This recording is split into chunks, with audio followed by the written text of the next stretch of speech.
시청자 여러분 안녕하십니까? 이슈를 더 쉽게 풀어드리는 더 뉴스 시작합니다. 이재명 대표 취임 100일과 서훈 전 국가안보실장 구속, 여기에 윤석열 대통령의 관저 정치, 또 여야의 정치 보복 공방까지 더 정치 시간에 풀어드리겠습니다. 내일 새벽 카타르 월드컵 8강을 위한 브라질과의 운명의 승부, 이제 14시간 정도 남았습니다. 벤토의 필승 전략과 변수 살펴보겠습니다. 먼저 오늘의 주요 뉴스부터 보시겠습니다. 축구 대표팀이 내일 새벽 세계 최강 브라질과 카타르 월드컵 8강 진출을 위한 한판 승부를 벌입니다. 핵심 수비수 김민재의 출전 여부가 불투명한 가운데 벤투 감독은 우리는 잃을 것이 없다며 모든 것을 쏟아붓겠다는 각오를 다졌습니다. 오늘 새벽 열린 카타르 월드컵 16강전에서 프랑스와 잉글랜드가 각각 폴란드와 세네갈을 꺾어 8강에서 맞대결을 펼치기로 했습니다.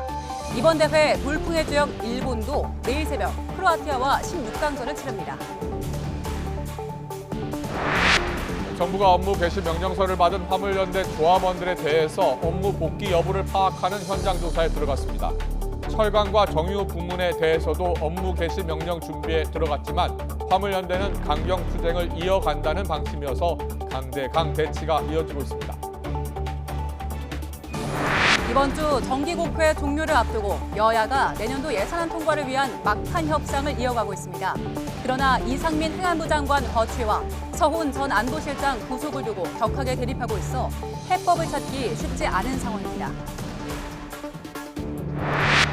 이임재 전 용산경찰서장 등 이태원 참사 당시 경찰 핵심 관계자 4명에 대한 구속 여부가 오늘 결정됩니다.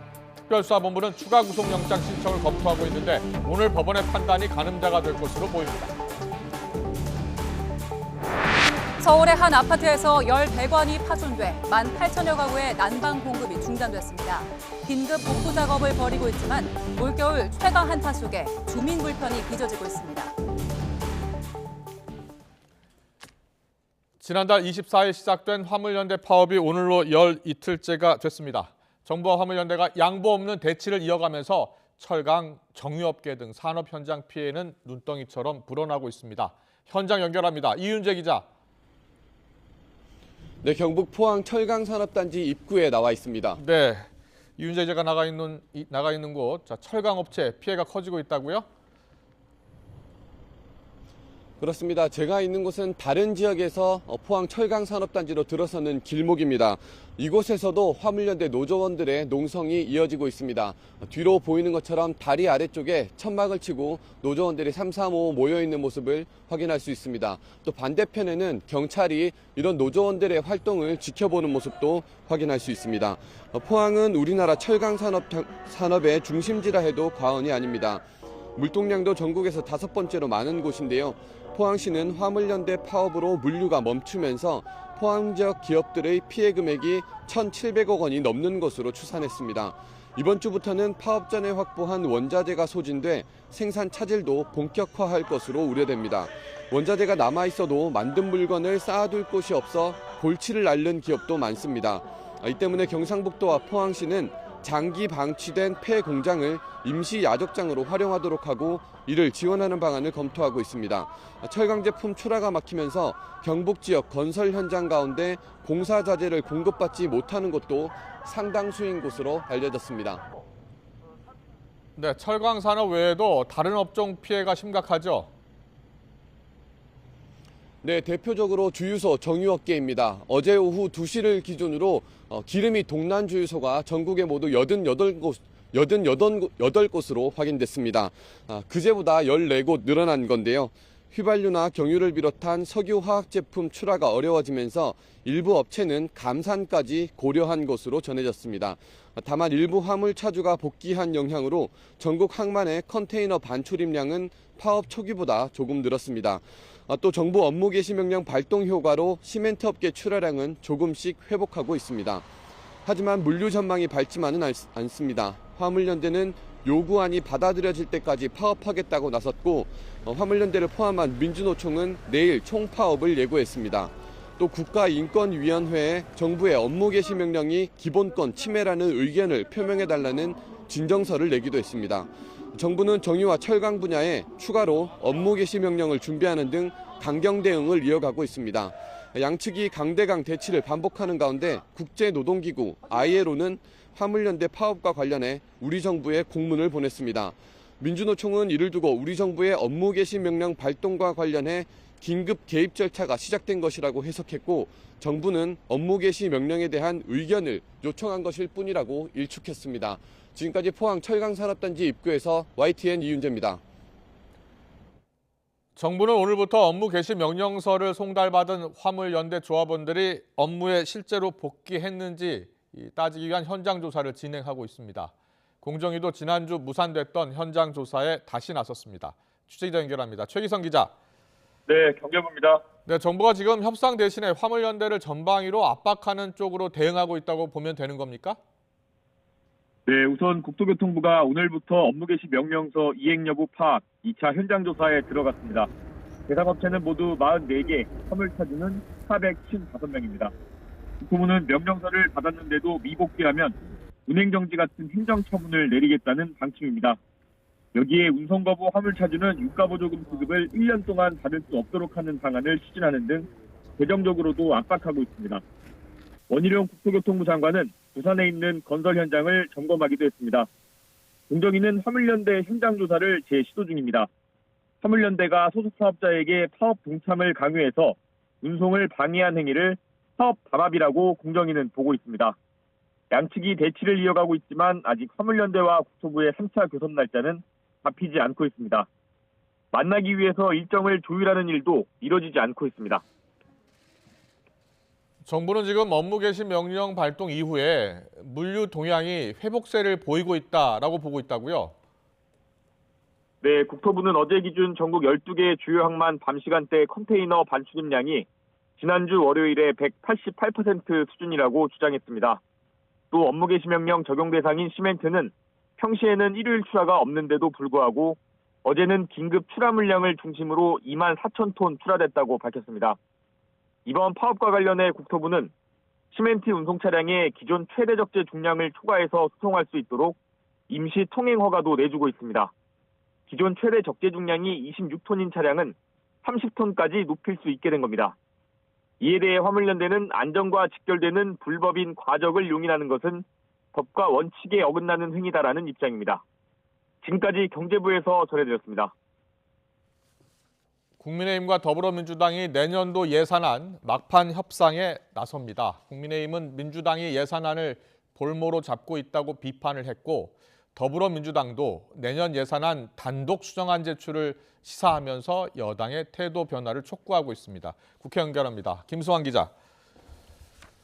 네, 국회입니다. 네, 양당이 어제도 이제 협의체 회의를 가졌고요. 오늘 오후에 다시 또 협의체 회의를 갖는다고요?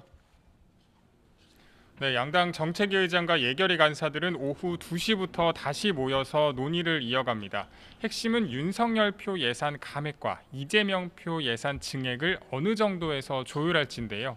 국민의힘은 꼭 필요한 예산만 담았다면서 민주당의 전향적인 협조를 요청했습니다.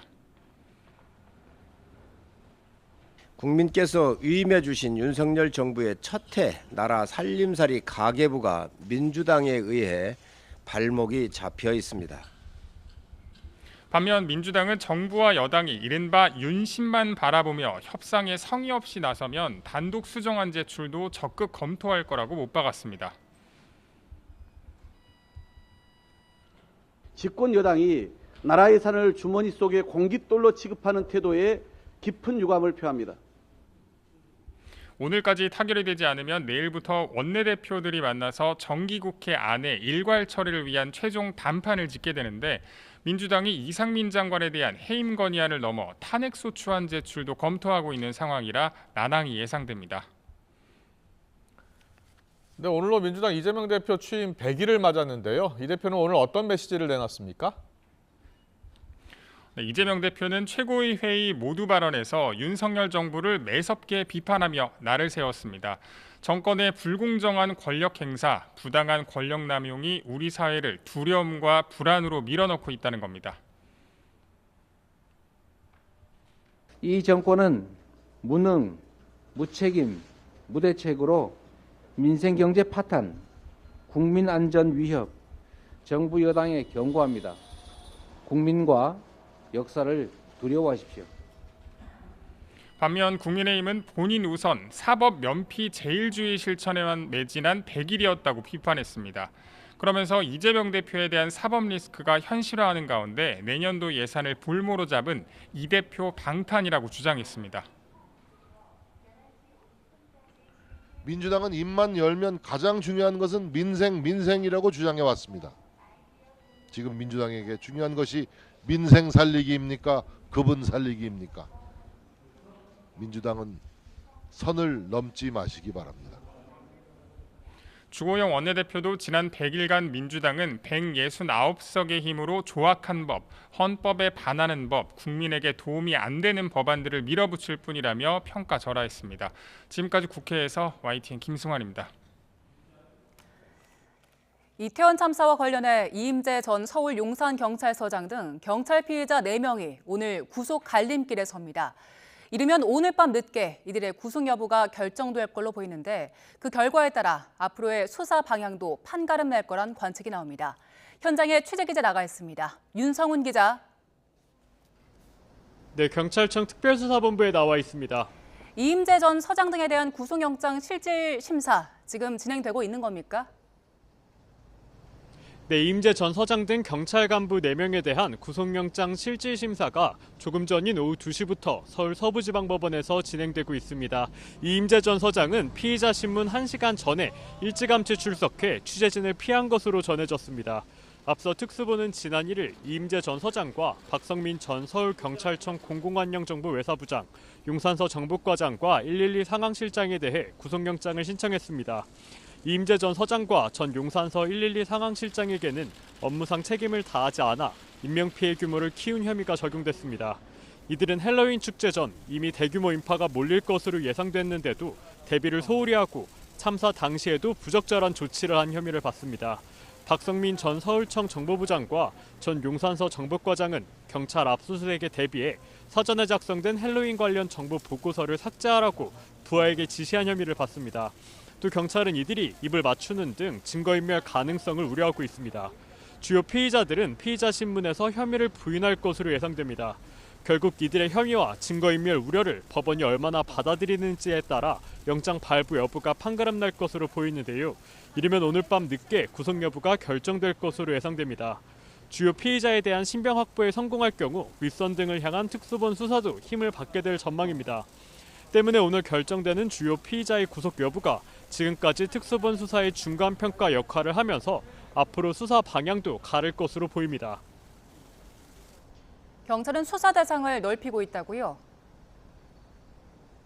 네, 특수본은 행정안전부와 서울시, 소방청, 용산소방서 직원 등을 참고인으로 불러 조사하고 있습니다.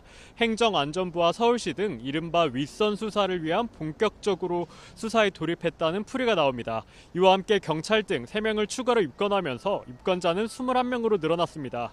용산경찰서 112 상황팀장과 서울교통공사 동묘영업사업소장, 용산보건소장이 새로 입건됐습니다. 112 상황팀장은 참사 당일 112 신고 처리와 사고 후 구호 조치를 제대로 하지 않은 혐의를, 동묘영업사업소장은 참사 당일 저녁 이태원역 무정차 통과를 검토하라는 상관의 지시를 이행하지 않은 혐의를 받습니다. 또 용산보건소장은 본인이 참사 현장에 도착한 시간을 내부 문건에 허위로 기재한 혐의입니다. 특수본은 박혜영 서울 용산구청장과 최성범 용산소방서장이 재난안전법상 재난관리와 구조에 책임을 다했는지 들여다보고 있습니다. 이들에게도 참사 관련 책임이 있다고 판단하면 용산구와 소방 관계자 일부에 대한 구속영장도 이르면 오늘 신청할 것으로 보입니다. 지금까지 경찰청 특별수사본부에서 YTN 윤성훈입니다. 검찰이 이태원 참사 유족에게 마약 관련 부검을 제안했다는 언론 보도에 대해 관련 지침을 내린 적이 없다고 반박했습니다. 대검찰청은 입장문을 통해 참사 직후 일선의 신속한 시신 인도를 원칙으로 하되 유족이 원하는 경우에만 그 의견을 존중해 부검을 시행하도록 지시한 적은 있지만 마약과 관련한 별도의 지침을 내린 사실은 없다고 밝혔습니다. 앞서 MBC는 어제 마약 관련 부검을 요청받은 이태원 참사 피해자 유족 사례를 보도하며 검찰 차원의 지시가 있었던 건 아닌지 의심스럽다는 취지로 의혹을 제기했습니다. 서해 피격 사건으로 구속된 서훈 전 청와대 국가안보실장이 오늘 구속 후 처음으로 검찰 조사를 받습니다. 서 전 실장은 재작년 해양수산부 공무원 고 이대준 씨가 북한군에 피살됐을 때 사건을 은폐하기 위해 국가정보원이나 국방부 같은 관계기관에 첩보 삭제를 지시하고 월북 결론에 맞춰 허위 자료를 쓰게 한 혐의를 받습니다. 그러나 서 전 실장 측은 어제 별도의 입장문을 통해 구속영장이 발부됐지만 방어권 보장을 위해 불구속 수사와 재판이 필요하다는 입장이라며 구속 적부심을 청구하는 방안도 검토하고 있다고 밝혔습니다. 박지원 전 국가정보원장은 서해 피격 사건 당시 국정원이 청와대 국가안보실 지시로 관련 첩보를 무단 삭제했다는 의혹에 대해 서훈 전 실장으로부터 어떤 지시도 받지 않았다고 말했습니다. 박 전 원장은 라디오 방송에 출연해 NSC 등 모든 회의에 참석했지만 삭제 지시는 없었다는 것을 분명히 밝힌다며 검찰에 나가서도 진술하겠다고 밝혔습니다. 특히 서해 피격 사건을 비롯한 일련의 검찰 수사는 정치 보복이라며 윤석열 정권의 칼날이 용공은 문재인, 비리는 이재명으로 향하고 있다고 지적했습니다. 윤석열 대통령의 국정수행 지지율이 2.5%포인트 올라 40%대에 근접했다는 여론조사 결과가 나왔습니다. 리얼미터가 지난달 28일부터 지난 2일까지 닷새 동안 전국 18세 이상 2,507명에게 물은 결과 윤 대통령이 국정수행을 잘한다는 평가는 38.9%로 일주일 전보다 2.5%포인트 상승했습니다. 반면 잘 못한다는 부정평가는 58.9%로 전주보다 1.9%포인트 하락했습니다. 윤 대통령의 긍정평가는 7월 첫 주에 처음 30%대로 떨어진 이후 내내 30%대 초반에 머물렀는데 5개월 만에 30%대 후반을 회복한 겁니다. 부정평가 역시 7월 첫 주 이후 처음으로 50%대로 내려갔습니다. 리얼미터는 노동계 투쟁에 대한 원칙적 대응과 출근길 약식회견 중단으로 인한 논란 소멸 등을 상승 요인으로 꼽았습니다. 더 자세한 내용은 리얼미터 홈페이지나 중앙선거 여론조사심의위원회 홈페이지를 참조하면 됩니다.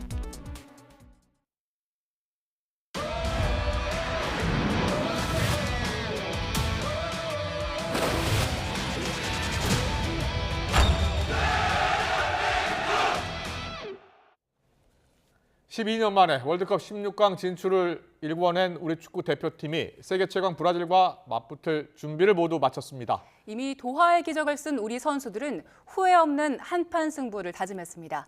카타르 도하에서 허재원 기자가 보도합니다.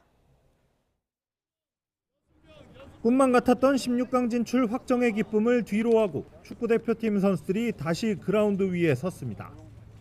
달콤했던 하루 휴식 덕분인지 선수단 전체 분위기는 밝았습니다. 저희가 12년 만에 원정에 와서 16강 올라간 상황이고 저희가 원하고자 하는 축구를 하면서 예선 3경기를 했고 저희가 그곳에서 결과를 가지고 왔다는 것을 보여드리고 포르투갈전 결승골을 넣으며 16강 진출에 영웅이 된 황희찬은 모든 훈련을 소화하며 브라질전 출격 준비를 마쳤습니다.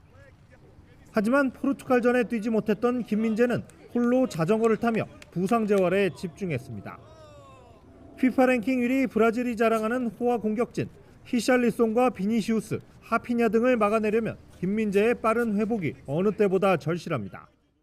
Lutar até ao limite das nossas forças, como temos feito até aqui. Creio que já o provámos que somos uma equipa que sabe competir, que não desiste, que gosta de jogar, que tem deixado uma boa imagem. E esse é o desafio para amanhã também. 월드컵 6번째 우승을 노리는 세계 최강 브라질도 공식 훈련을 통해 우리나라와의 결전을 준비했습니다. 발목 부상으로 조별 예선에 결장했던 네이마르의 상태에 큰 관심이 집중됐는데 네이마르는 모든 훈련을 소화하며 16강전 출격을 예고했습니다. 제주스와 텔레스 등 주축 멤버가 부상으로 전력에서 이탈했지만 백업 멤버들도 화려한 이름값을 자랑합니다. 이미 도하의 기적을 이뤄낸 우리 선수들은 이제 세계 최강 브라질을 상대로 후회 없는 한판 승부를 다짐하고 있습니다. 카타르 도하에서 YTN 허재원입니다. 서울시가 카타르 월드컵 16강전이 열리는 내일 새벽 붉은 악마의 거리 응원이 예정된 광화문 광장의 사용 허가 여부를 오늘 통보합니다. 앞서 한국 축구대표팀 응원단 붉은 악마는 16강 브라질전 경기 4시간 전인 내일 새벽 0시부터 광화문 거리 응원 행사를 시작할 예정이라고 밝혔습니다. 앞선 3번의 거리 응원이 무사히 열린 것을 고려하면 이번 16강전에서도 붉은 악마가 광화문 광장에서 거리 응원을 할 가능성이 큰 상황입니다. 조별리그에서 독일과 스페인을 차례로 꺾으며 16강에 진출한 일본 대표팀이 이번에는 8강에 도전합니다. 모리아스 감독이 이끄는 일본은 오늘 밤 자정 크로아티아와 16강전에서 맞붙습니다. 크로아티아는 세계 최정상급 미드필더 모드리치를 주축으로 지난 러시아 월드컵 준우승을 차지한 강팀입니다. 일본이 조별리그 연이은 파란 속에 조 1위로 16강에 진출한 만큼 또 한 번 치열한 승부가 예상됩니다. 잉글랜드와 프랑스가 나란히 8강에 진출하면서 40년 만에 월드컵 본선 무대에서 맞붙게 됐습니다. 프랑스의 음바페는 득점 단독 선두로 올라섰습니다. 보도에 이지은 기자입니다. 디펜딩 챔피언 프랑스가 폴란드를 완파했습니다. 36살 노장 올리비에 지루는 앙리를 넘어 프랑스 대표팀 최다 득점을 기록했고 2골을 더해 득점 단독 선두가 된 만 23살 음바페는 두 번의 월드컵에서 9골을 넣어 축구 황제 펠레를 넘어섰습니다. 잉글랜드도 돌풍의 팀 세네갈을 잠재웠습니다. 조던 핸더슨과 해리 케인, 부카요 사카가 득점포를 가동하며 3대0 대승을 거뒀습니다. 이번 대회 도움만 3개를 올린 에이스 케인은 첫 득점에 성공했습니다. 나란히 8강에 올라간 잉글랜드와 프랑스. 40년 만에 월드컵 본선 무대에서 맞붙게 됐습니다. So always one of those danger teams. We've lost in the past, but we've also beaten them in the past. So it's going to be very even. But fingers crossed we can do it this time and get to the final. Je pense aujourd'hui vraiment qu'on a le meilleur joueur du monde dans notre équipe et clairement il peut nous porter jusqu'à la victoire finale. Il y a des raisons d'y croire. A매치 역대 전적은 17승 9패로 잉글랜드가 앞서지만 월드컵 성적은 프랑스가 우세합니다. 잉글랜드는 1966년 이후 우승하지 못한 반면 프랑스는 1998년 프랑스 월드컵에 이어 지난 대회 챔피언에 올랐습니다. 영원한 라이벌 잉글랜드와 프랑스의 대결이 지구촌 내 축구 축제를 더욱 뜨겁게 달구고 있습니다. YTN 이진입니다.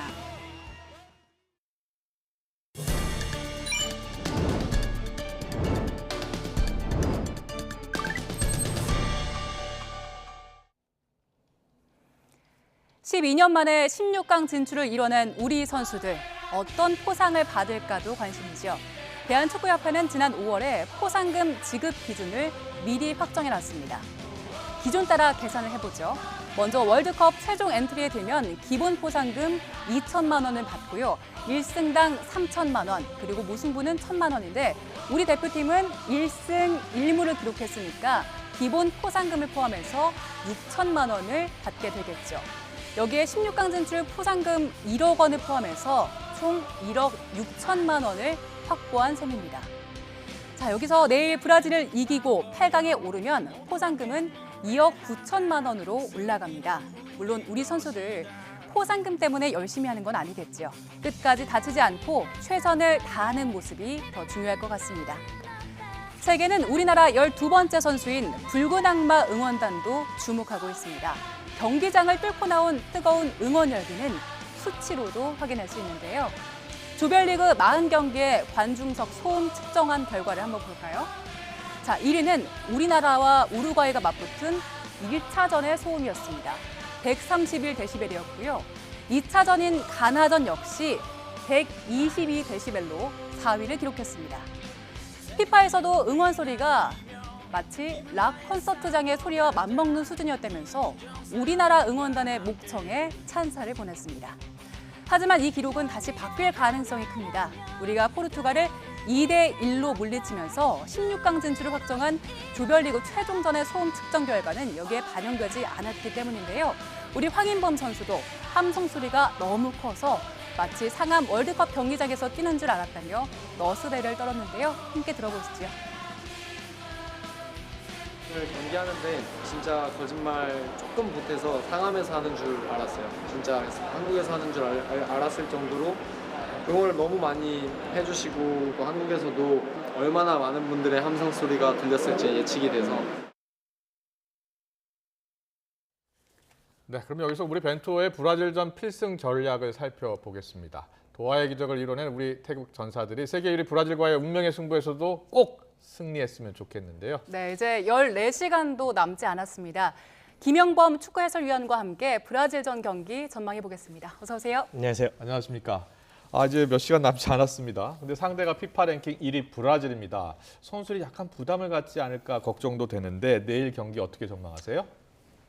브라질 같은 경우에는 이제 세계 랭킹 1위, 거기다가 이제 월드컵 최다 우승, 최다 승까지 기록을 하고 있는 이번 대회 제가 월드컵 우승, 강력한 우승 후보로 뽑았던 브라질이기도 한데 그래도 내일 부담감, 조별 예선에서 만났던 것보다 오히려 16강에서 만났던 것이 대한민국에는 약이 되지 않을까라고 좀 생각을 하고 있습니다. 오히려 부담감이 덜할 수 있다는 말씀이신 거죠? 네, 부담감이 가장 심했던 경기는 저는 가나전이라고 생각을 하고 있거든요. 우리의 경기를 하고 반드시 승점을 얻어야 되는 경기에서 오히려 우리의 패착이 왔다고 생각을 하기 때문에 예. 네. 반대로 부담감이 브라질 팀에게는 상당할 것 같아요. 네, 브라질 같은 경우에 네이마르 선수에 대한 부상 그리고 조별 예선 마지막 3차전에서의 패배로 인해서 팀 내에 대한 분위기라든지 이런 부분들이 굉장히 감소돼 있을 것으로 예상이 되고 있고요. 반면에 대한민국은 분위기가 최고조이기 때문에 좋은 경기라 보일 거라고 예상하고 있습니다. 내일 우리가 해볼 만한 경기를 하려면 우리가 어떤 부분에 주목을 해야 되고 어떻게 해야 되겠습니까? 일단 브라질이 잘하는 부분, 개인 선수들의 개인 기술 능력에 대한 부분을 굉장히 저희가 높게 사고 있는데요. 대한민국이 가장 잘할 수 있는 전술적인, 수비적인 전술적인 부분에 있어서 얼마만큼 서로가 서로를 도울 수 있느냐에 따라서 브라질의 공격적인 부분을 잘 막아설 수 있을 거라고 보고 있습니다. 세트 플레이를 좀 더 강화해야 된다고 보시는 거예요? 개인기가 우리가 좀 더 약하니까? 네, 세트 플레이도 있겠지만 기존에 한국이 잘했던 측면 사이드에서 빠른 크로스라든지 세트 피스도 저희에게 중요한 공략점이 되겠지만 측면을 얼마만큼 허를 수 있느냐. 브라질의 그동안에 선수들의 조합으로 봤을 때 최대 약점이라고 뽑힐 수 있는 부분이 그나마 측면 사이드 수비수라고 생각을 하기 때문에 예. 네. 알겠습니다. 그리고 지난 6월 평가전 떠올려 보면 우리가 5대1로 패했잖아요. 그때랑 지금이랑 좀 우리 팀의 전력이 달라진 게 있습니까? 네, 전력적으로도 그렇고 이제 선수적으로도 저희는 평가전에서 분명히 실험적인 전술을 선택을 하면서 실험을 통했고 지금은 완성된 전술로 왔기 때문에 그때와 브라질이 그때를 생각하고 만약에 경기를 한다면은 굉장히 다른 양상의 결과를 보여줄 것 같습니다. 네, 우리가 측면을 잘 뚫어서 공략을 하면 좋은 결과를 얻을 수 있다라고 이야기해 주셨잖아요. 생각해 보니까 이강인 선수가 생각이 나네요. 네, 이강인 선수가 중앙의 섀도우 스트라이커 역할, 중추적인 미드필드 역할을 해주지만 측면 사이드로 공간을 많이 파고들면서 움직임이 굉장히 많고 도전적인 플레이를 즐기는 선수이기 때문에 브라질의 측면에 있어서는 수비수들이 이강인 선수에 대한 그런 성향 얼마만큼 파악했을지 모르겠지만 저는 이강인 선수 발끝에서 이번에 공격 포인트 도움이 나오지 않을까도 예상을 해보고 있습니다. 그렇군요. 예. 우리가 브라질의 측면을 노린다면 반대로 브라질은 우리의 어떤 점을 노릴까요? 경기 초반에 저희가 우루과이전도 마찬가지로 보여줬던 거는 중원에서에 대한 압박이었거든요. 중원에 대한 압박을 잘하는 한국을 측면에서 공략을 할지 그 중앙을 뚫어낼지 브라질 감독이 어떤 주문을 하게 될지 모르겠지만 브라질도 마찬가지로 저희 대한민국의 중원을 뚫어내기는 쉽지 않을 것이다. 그래서 김진수 선수와 김문환 선수 체력적으로 굉장히 힘든 시기거든요. 그래서 브라질도 저희의 측면을 노려보지 않을까라고 예상을 하고 있습니다. 그렇군요. 알겠습니다. 자, 양 팀의 키플레이어 손흥민 선수와 네이마르를 많이 꼽더라고요. 네이마르가 이번에 나온다면서요. 네, 네이마르 선수가 부상에서 회복이 될 것으로 보이고 있고요.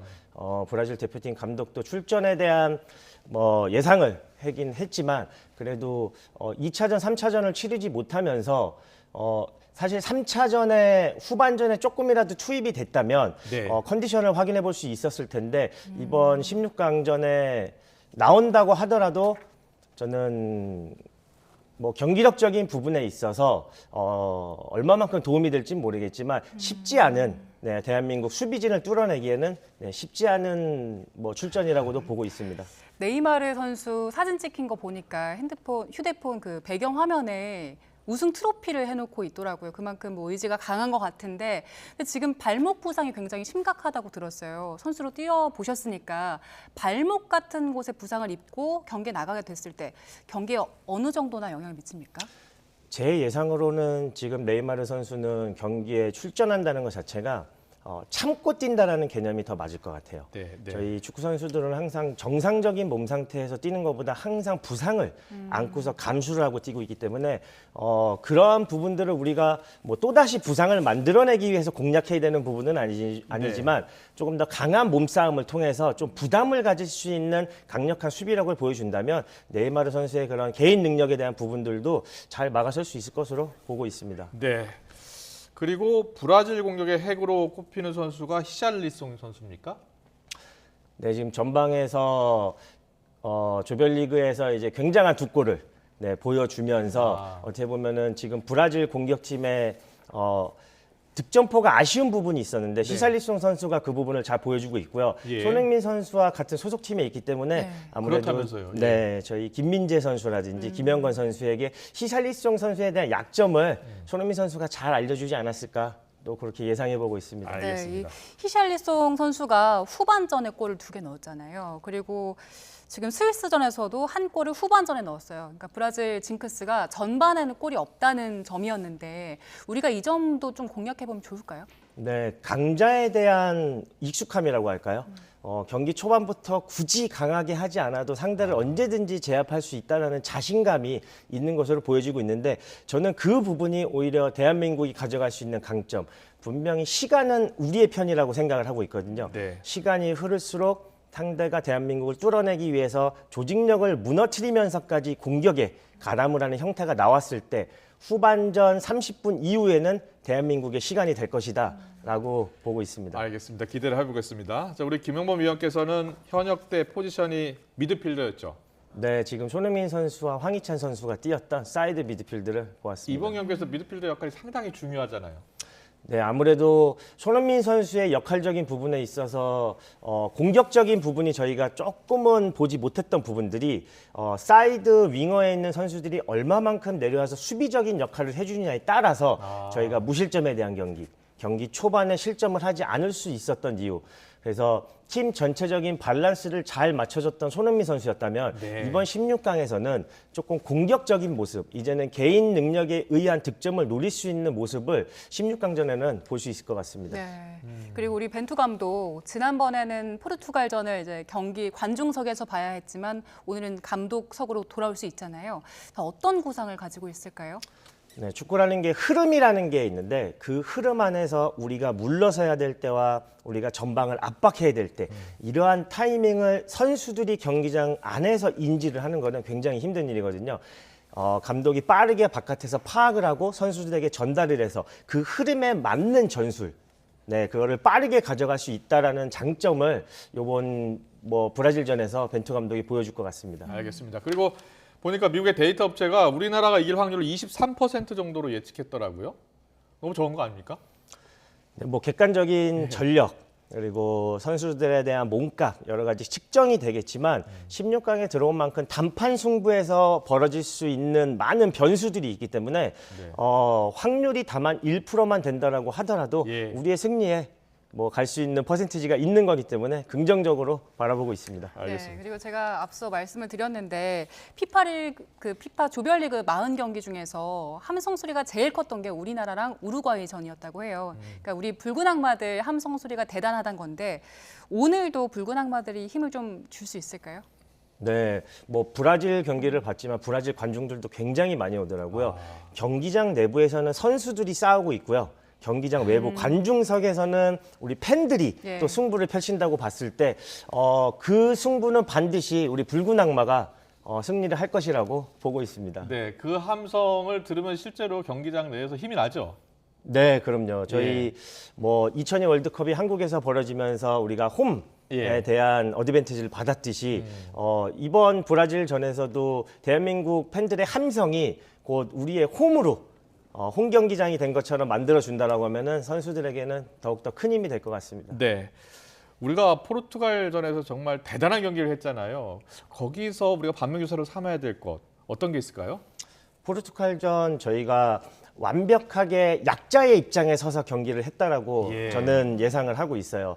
우리가 확실하게 우루과이전 때 중원에 대한 전방 압박을 했는데 포르투갈전 확실하게 선수에 대한 이제 개인 능력이 충실한 선수들을 만났을 때 우리가 조직적으로 승부를 하려는 모습을 보였기 때문에 이번 브라질전에서도 마찬가지로 조직적인 승부를 보여준다라고 하면은 저는 충분히 승산이 있다고 보고 있습니다. 개인기를 차단하려면 압박 축구를 많이 하라고 많이들 이야기하더라고요. 조언하더라고요. 맞습니까? 네, 전방에서에 대한 압박, 중원에서에 대한 압박, 후방에서 우리가 공간을 주지 않기 위한 압박이 있는데 이번 브라질전 아무래도 선수들에 대한 개인 능력, 중원에서부터 우리 조직을 파괴할 수 있는 개인 능력을 가진 선수들이 굉장히 많이 분포를 하고 있기 때문에 이번 경기는 자의가 아니라 타의적으로라도 저희가 후방에서부터 막아낼 수 있는 그런 전술적 선택이 될 것 같습니다. 왜 이렇게 기대가 되는 거죠? 잘할 것만 같은데요. 그러한 부분들이 선수들도 지금 마찬가지일 거라고 생각을 하고 있습니다. 우리가 예상을 했던 16강 어려울 것이라고 예상을 했지만 진출을 했고 이제는 선수들에 대한 부담감이 오히려 경기장에 나서고 싶은 자신감으로 저는 바뀌었다라고 생각을 하고 있거든요. 네, 16강에서 만났기 때문에 저는 브라질전이 더욱더 기대가 됩니다. 사실 우루과이전, 가나전, 포르투갈전 다 잘 싸웠어요. 우리 선수들이. 가나전에서 졌다고 하더라도 잘 싸웠잖아요. 네, 다만 조금은 아쉬웠던 부분이 대한민국이 가지고 있던 이제 공격적인 부분. 벤투 감독이 가져갔던 수비적인 전술과 미드필드의 압박은 잘 됐지만 공격적인 부분에서 약간의 아쉬움을 저희가 가져갔다고 볼 수 있겠는데 그 부분은 당연히 16강 진출을 위한 전술적 선택. 이제는 16강 이상을 가기 위해서는 공격적인 부분까지 이번에는 갖춰야 된다라고 생각합니다. 네, 우리 축구 선수 출신이시죠. 김영범 해설위원 말씀대로 부담감을 좀 덜어내고 더 열심히 뛰어주면 반드시 승리할 수 있을 거라고 생각합니다. 김형범 해설위원과 함께했습니다. 잘 들었습니다.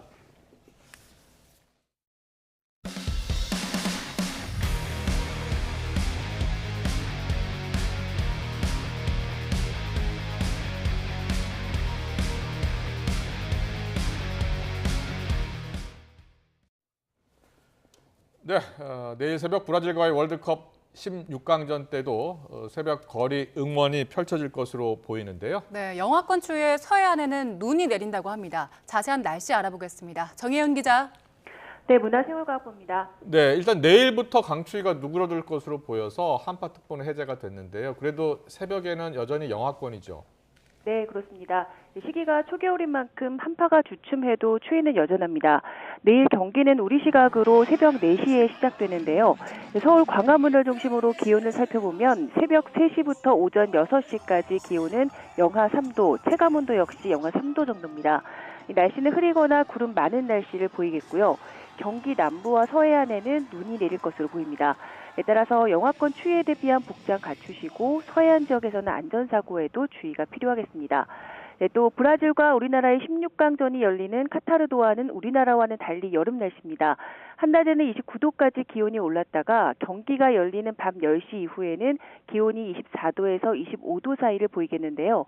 북동쪽에서 비교적 선선한 바람이 불면서 밤 더위는 심하지 않을 전망입니다.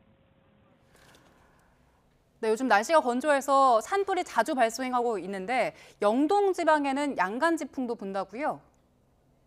영동에는 건조경보가, 동해안 지역에는 건조주의보가 발령 중입니다. 여기에 서풍이 태백산맥을 넘으면서 고온 건조한 강풍으로 변하는 양간지풍이 불겠습니다. 양간지풍은 대형 산불의 주요 원인 중에 하나인데요.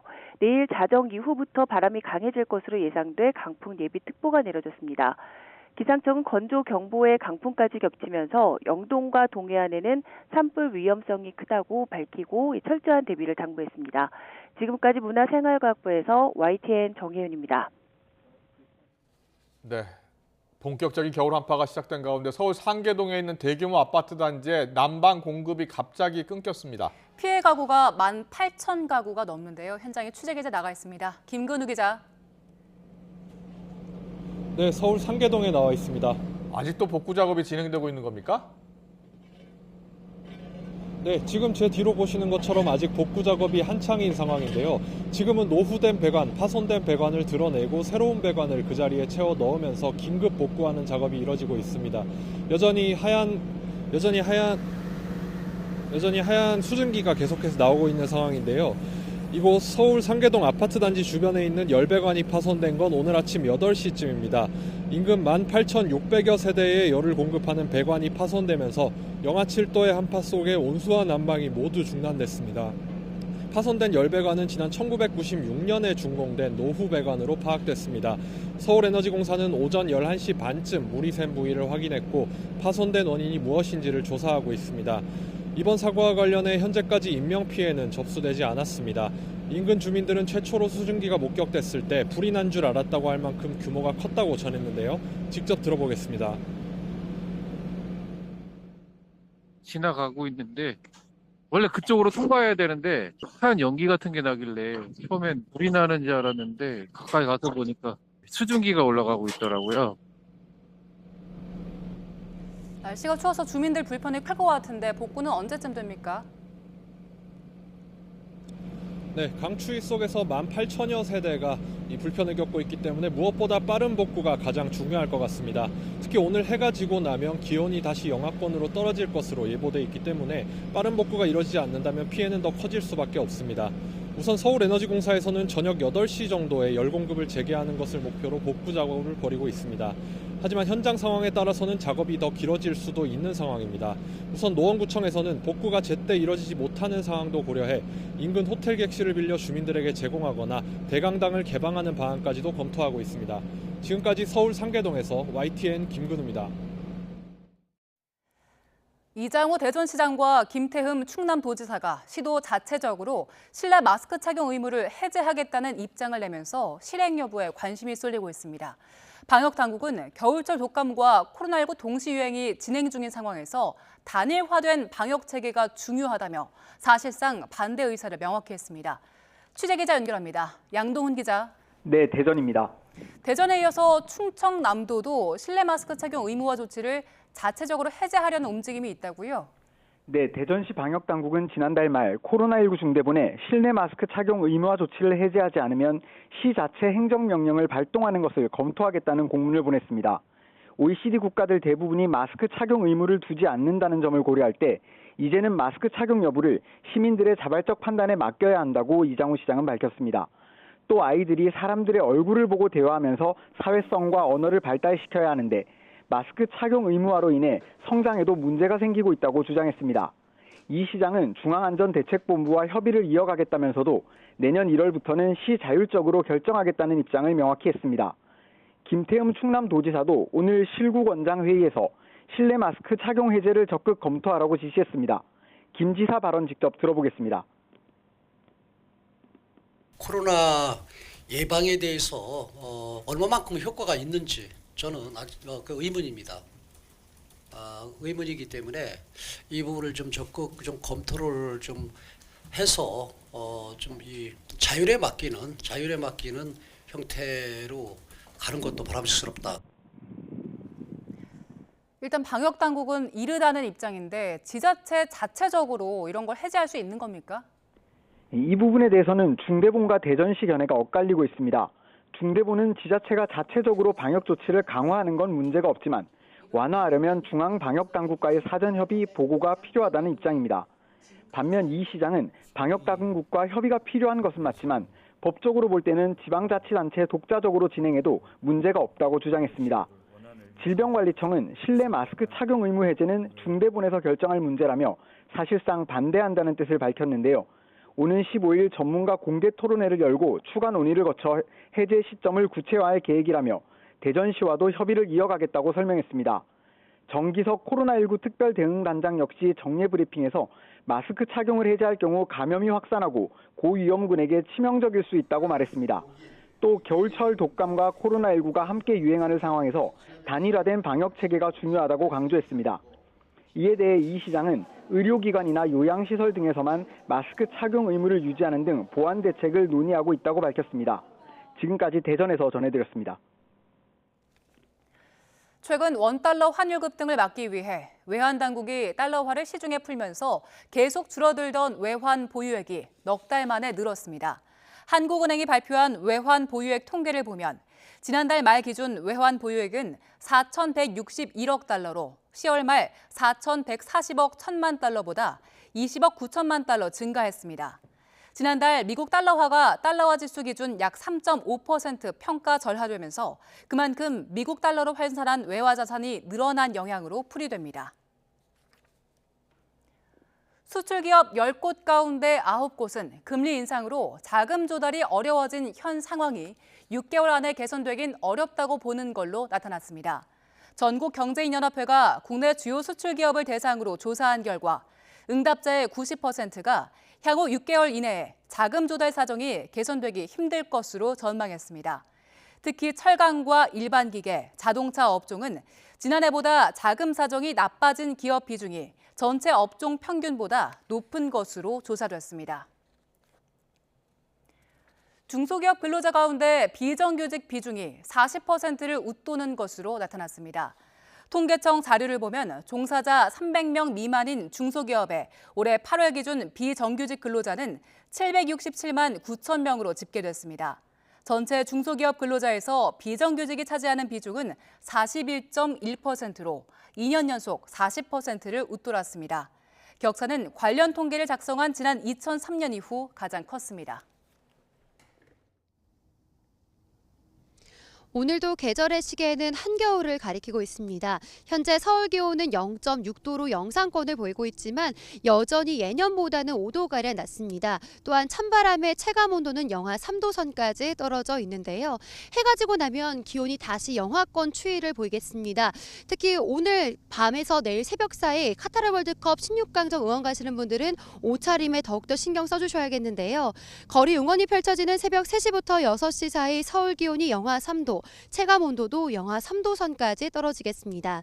또한 서해안에는 약한 비나 눈이 내리는 곳이 있겠습니다. 새벽부터 아침까지 경기 남부와 충청, 전북 북부에 1에서 3cm의 눈이 내리거나 5mm 안팎의 적은 비가 내리겠고요. 내일 밤 사이에도 경기 남부와 충청 지역에는 또 한 차례 비나 눈이 예상됩니다.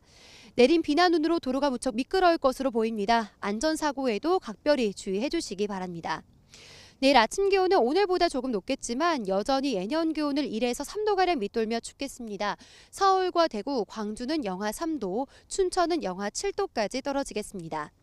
낮 동안에는 전국이 대체로 맑은 가운데 대부분 영상권을 보이겠는데요. 서울 4도, 대구 8도, 광주는 9도로 오늘보다 2에서 3도가량 높겠습니다. 모레부터는 예년 기온을 웃돌며 큰 추위는 없겠습니다. 당분간 대체로 맑은 날씨가 이어지면서 대기의 건조함은 더욱더 심해지겠습니다. 특히 강원 영동에는 건조경보가 내려진 가운데 내일 새벽부터 강하고 또 건조한 바람, 양간 지풍이 불면서 대형 화재가 발생할 위험이 커지는 상황입니다. 작은 불씨가 산불 등 대형 화재로 번지지 않도록 각별히 신경 써주시기 바랍니다. 지금까지 YTN 홍나실입니다. 이재명 대표 취임 100일과 서훈전 국가안보실장 구속, 여기에 윤 대통령의 관저 정치까지. 예산 협상에 들어간 여야가 오늘도 정치 보복 공방을 이어가고 있습니다. 잠시 뒤 더 정치 시간에 풀어보겠습니다.